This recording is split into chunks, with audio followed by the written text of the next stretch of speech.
Hi, my name is Rabbi Schwartz, and welcome to another edition of Torah Tidbits. This week we're going to be handling two parshas. Last week of Va'era, and this coming week of Chaye Sarah. So at the end of last week's parsha, one of the most auspicious events in the entirety of the Jewish people happened.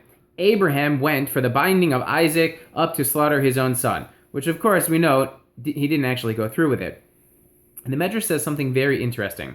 The Medrash says that when he went up to bind his son, first of all, is that this test was entirely internal. It was on his intent. Whether or not he could do this action with a totality of self, a pureness of self.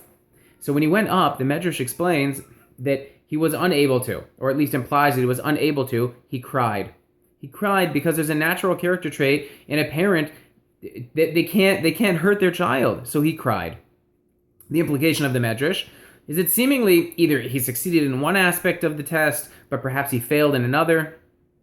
I'd like to take a look at next week's parsha in order to elucidate this Medrash a little bit more.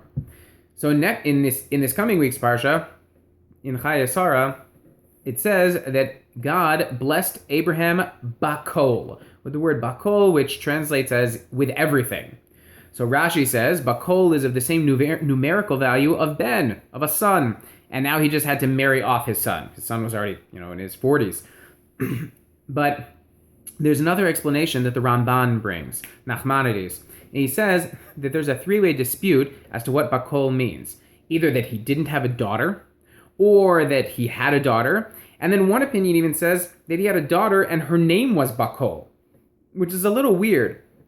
And the Ramban points out that we shouldn't think that we're talking about a superficial explanation of whether they had a child and what the child's name was. And that's not what's going on here. The Ramban says is that the parsha means to give us a hint to an idea of kol, of everything, that there's a character trait called everything and the ability to encompass totality like that. Abraham had it in a general fashion, and God blessed him with bakol in an additional way that in every single little detail of his life it also applied. So I think that although in last week's parsha the Medrash seems to imply that he failed, I think it's not the case. I think that he had a character trait so becoming of a human being that he cried. That was part of the test. And in this week's parsha he gets a blessing partially based on that. Partially based on the character trait that relates to children. And bakol, he was blessed with all detail in all of his life of everything.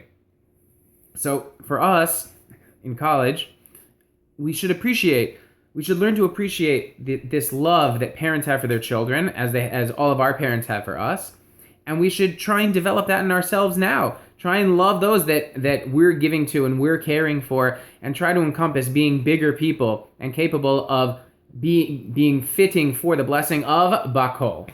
Shabbat Shalom.